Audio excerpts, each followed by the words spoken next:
4 lights, 5. And it's prime time in Australia, and Miron Pill gets a bit of a slow start. Wesley Caspers can go up the inside here and attack into turn 1 on his teammate. They're too wide and they leave each other enough space. Good racing between the two. Meanwhile, John Manning has got in front of James and Bazzi behind, who loses a further place to Raymond Denis, who's absolutely launched it off the line. Yeezers losing out and going into 6th position. There's a huge contact between Abazi and Yeezers. Abazi running very, very wide there, and it's actually Martin Abazi off the circuit and into the wall at turns 4. So that is a huge moment for Abazi. We joined the circuit a little bit carelessly there. And Amika Luoff at the back as well. That is such a shame for the Dutchman. And that's Marcus Fjeld. Marcus Fjeld out of the session, and that is why we have a VSC.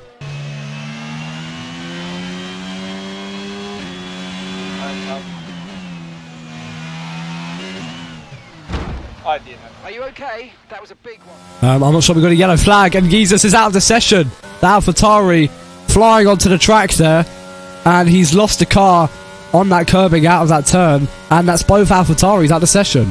There's actually a yellow flag. Oh, in the, and that's VSC, because that's Raymond. He's lost it at the final corner and has lost his front wing.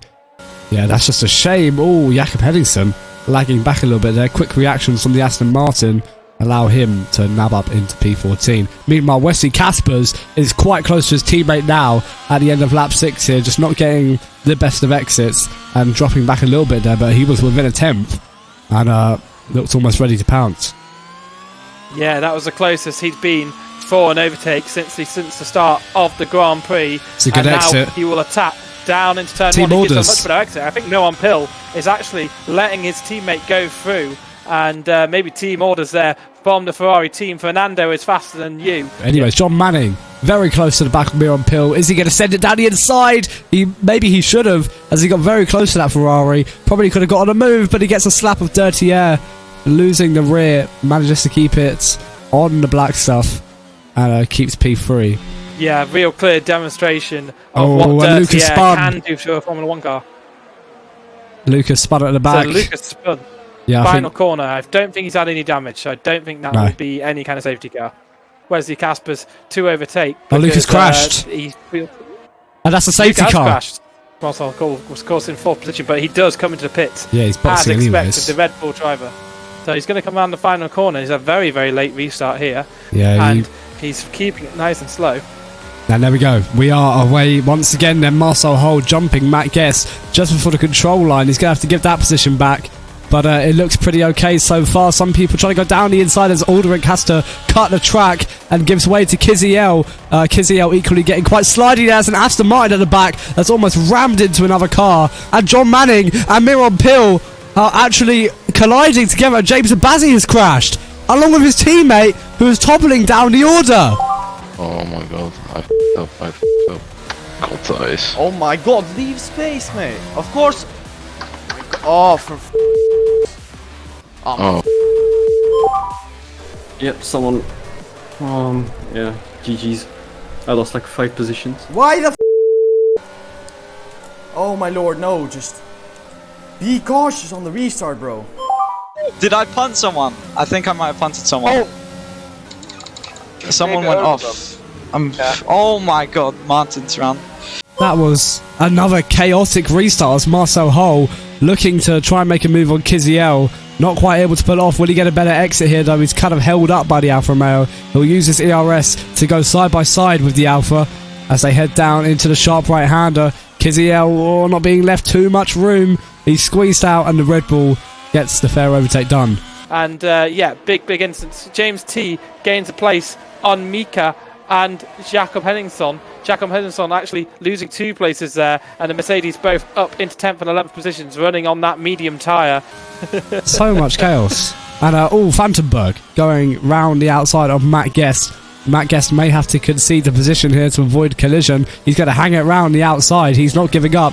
Vandenberg's going to have to be wise here as James T and both the Silver Arrows looking to capitalise on this. There's 4 cars in it, and even Raymond showing up to the scene, getting a lot of dirty air from that Haas. But Luoff is going to go round the outside of Matt Guest, using all of his racecraft and pace. Pretty sure he's running a lower downforce setup. with ERS2. There's like 5 of them all in one frame there, all going at it. The battle for P. Ooh, oh, and who's that? That's a spin from Matt Guest. A spin. I think there was maybe a little bit of contact between those cars that were battling. Perfect.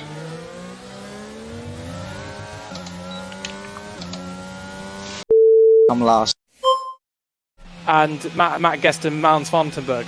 As here comes Nicky as well, using all of his ERS to try and make the move on Axel. He does it well, and he's going to look to get past Kizzy as well and break into the top 5. And Nicky will look to even make the move down into turn 9, but of course that would mean he will be susceptible to an overtake down into turn 11. So let's see how Patrick Kizio can thread it through this tight corner. Can he use DRS to close down the gap? No, he can't. Oh, he can. He's very, very close, but I think he's just looking to defend from behind and doesn't want to get involved in anything. Meanwhile, the Mercedes are having an attack on Axel down into turn 11. James T gets by. Mika Lihov will do the similar act that he's done to other cars before and just follow James T through the gap. We've got a spin.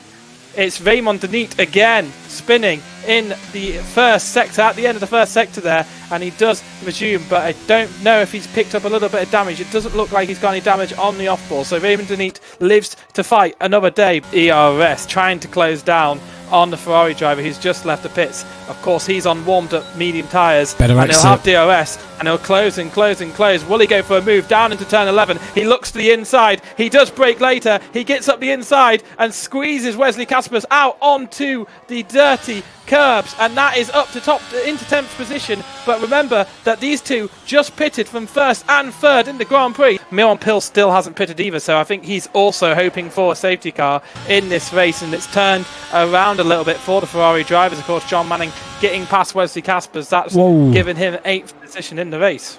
Yeah, I was about to say our leaders are battling it out here, and John Manning's teammate Matt Guest, of course, he got out of the way about a lap ago, and Caspers is going to be desperate to get past Manning. Manning will be playing it very defensive and trying not to pick up another track limits warning. I think when Matt Guest got out the way, he was just trying to get out of the way his teammate, but Wesley Caspers absolutely made sure he got through too. And now he's closing on the Williams driver, and he's going to have to go around the outside of turn 9 here to do anything. And he does try to keep him too wide. That unsettles John Manning through the first part of that corner and means there's a slow car on the race. They managed to avoid the slow car of Kizio. They've gone too long on a pair of hards, but Wesley Caspers doesn't manage to close down into turn 11. Actually, there's Mika Leo into the back of Manning there. Matt Caspers has absolutely dunked Manning out of the race. That's IndyCar stuff from Caspers, and I'm sure he didn't mean to, but John Manning just having to back up a little bit because of the slower cars ahead. That caught Caspers off, and John Manning has fallen down into 10th position and may have wing damage. I don't think he does. Go 12 laps. They've gone 12 laps on a pair of mediums. That's around the time you should jump off them anyway. They've got 7 more laps to go. I think they will try to eke it out to the end of the race. That's risky. Hugh Hamil, going on the grass,